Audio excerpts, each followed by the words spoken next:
From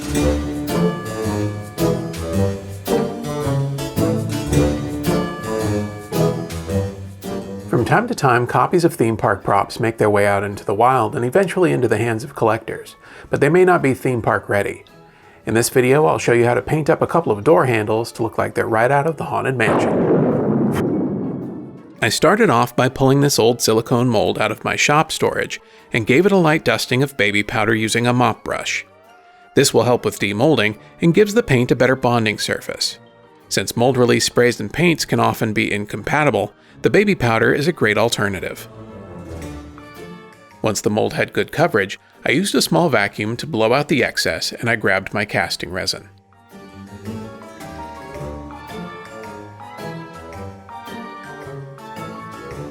For this part, I'm using Smoothcast 321, which is a 2-part resin that's mixed 1:1 by volume for easy math. It's also super durable and can be easily tinted with resin pigments.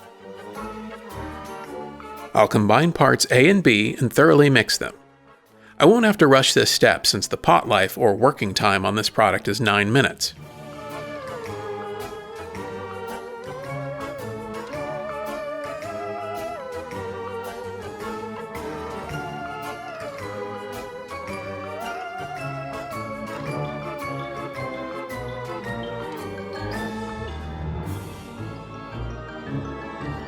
When I'm certain the two parts are mixed well, I'll pour the resin into the deepest parts of my mold, preventing any air bubbles from being trapped as I pour.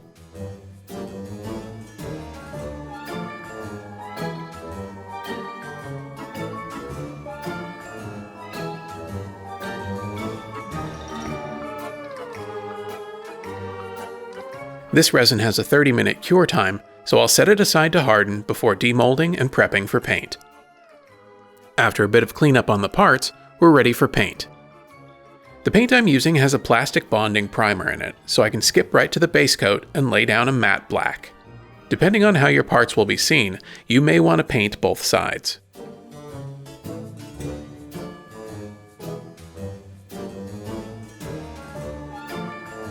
Once the black is dried, I'm going to switch over to a dark brown spray paint in a satin finish. If you wanted to make the base a bit more interesting, you can dust this color over the entire piece to create more variation. For this tutorial, I went with a solid coverage since the handles on the ride are painted with more contrast to allow them to stand out in the dark. Now that the brown paint is dry, we can move on to the metal highlight. For this, I'm using one of my favorites, Antique Gold Rub and Buff. I'll squeeze a bit out onto my finger, rub it onto my work surface to help spread it out a bit, and then I'll smear it across all of the high spots on the handle.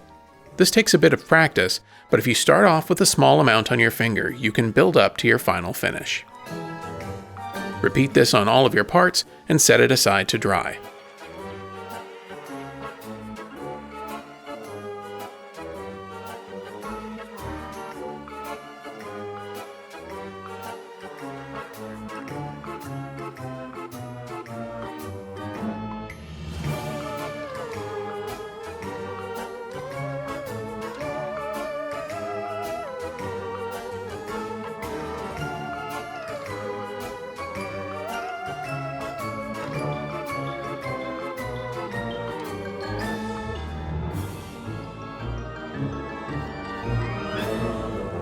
One last touch for these handles is the addition of a patina.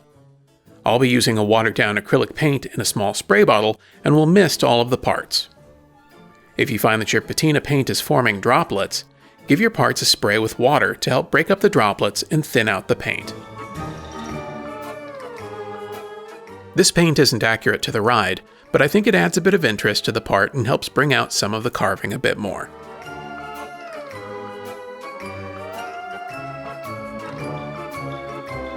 Once the patina paint is dried, I'll dust it with a satin clear coat and we're done.